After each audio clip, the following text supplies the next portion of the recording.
Nehemia pasal 2. Nehemia diutus ke Yerusalem. Pada bulan Nisan tahun ke-20 pemerintahan Raja Artasasta, ketika menjadi tugasku untuk menyediakan anggur, aku mengangkat anggur dan menyampaikannya kepada raja, karena aku kelihatan sedih yang memang belum pernah terjadi di hadapan raja. Bertanyalah ia kepadaku, "Mengapa mukamu muram, walaupun engkau tidak sakit? Engkau tentu sedih hati." Lalu aku menjadi sangat takut. Jawabku kepada raja, "Hiduplah raja untuk selamanya. Bagaimana mukaku tidak akan muram kalau kota, tempat pekuburan nenek moyangku, telah menjadi reruntuhan dan pintu-pintu gerbangnya habis dimakan api?" Lalu kata raja kepadaku, "Jadi, apa yang kau inginkan?" Maka aku berdoa kepada Allah semesta langit. Kemudian jawabku kepada raja, "Jika raja menganggap baik dan berkenan kepada hambamu ini, utuslah aku ke Yehuda, ke kota pekuburan nenek moyangku, supaya aku membangunnya kembali." Lalu bertanyalah raja kepadaku, sedang permaisuri duduk di sampingnya, "Berapa lama engkau dalam perjalanan, dan bilakah engkau kembali?" Dan raja berkenan mengutus aku, sesudah aku menyebut suatu jangka waktu kepadanya. Berkatalah aku kepada raja, "Jika raja menganggap baik, berikanlah aku surat-surat bagi bupati-bupati di daerah seberang sungai Efrat, supaya mereka memperbolehkan aku, lalu sampai aku tiba di Yehuda. Pula sepucuk surat bagi Asaf, pengawas taman raja, supaya dia memberikan aku kayu untuk memasang balok-balok pada pintu-pintu gerbang di benteng bait suci, untuk tembok kota dan untuk rumah yang akan kudiami." Dan raja mengabulkan permintaanku itu, karena tangan Allahku yang murah melindungi aku. Maka datanglah aku kepada bupati-bupati di daerah seberang sungai Efrat, dan menyerahkan kepada mereka surat-surat raja. Dan raja menyuruh panglima-panglima perang dan orang-orang berkuda menyertai aku.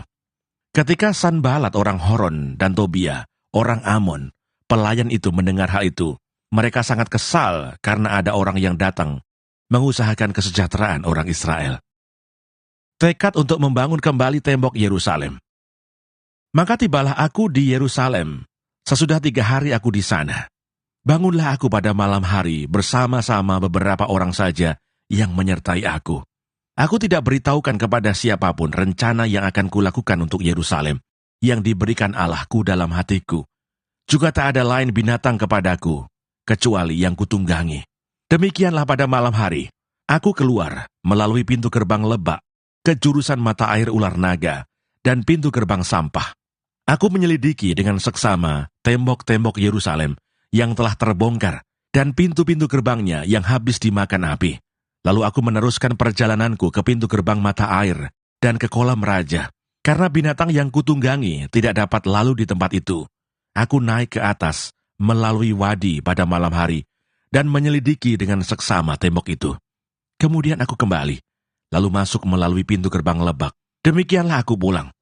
Para penguasa tidak tahu kemana aku telah pergi, dan apa yang telah kulakukan, karena sampai kini aku belum memberitahukan apa-apa kepada orang Yahudi, baik kepada para imam, maupun kepada para pemuka, kepada para penguasa, dan para petugas lainnya. Berkatalah aku kepada mereka, "Kamu lihat kemalangan yang kita alami, yakni Yerusalem telah menjadi reruntuhan, dan pintu-pintu gerbangnya telah terbakar. Mari kita bangun kembali tembok Yerusalem, supaya kita tidak lagi dicela." Ketika aku beritahukan kepada mereka betapa murahnya tangan Allahku yang melindungi aku, dan juga apa yang dikatakan raja kepadaku, berkatalah mereka, "Kami siap untuk membangun." Dan dengan sekuat tenaga, mereka mulai melakukan pekerjaan yang baik itu. Ketika Sanbalat orang Horon dan Tobia orang Amon, pelayan itu, dan Geshem orang Arab mendengar itu, mereka mengolok-olokkan dan menghina kami. Kata mereka, "Apa yang kamu lakukan itu? Apa kamu mau berontak terhadap raja?" Aku menjawab mereka, kataku, "Allah semesta langit, dialah yang membuat kami berhasil. Kami, hamba-hambanya, telah siap untuk membangun, tetapi kamu tak punya bagian atau hak dan tidak akan diingat di Yerusalem."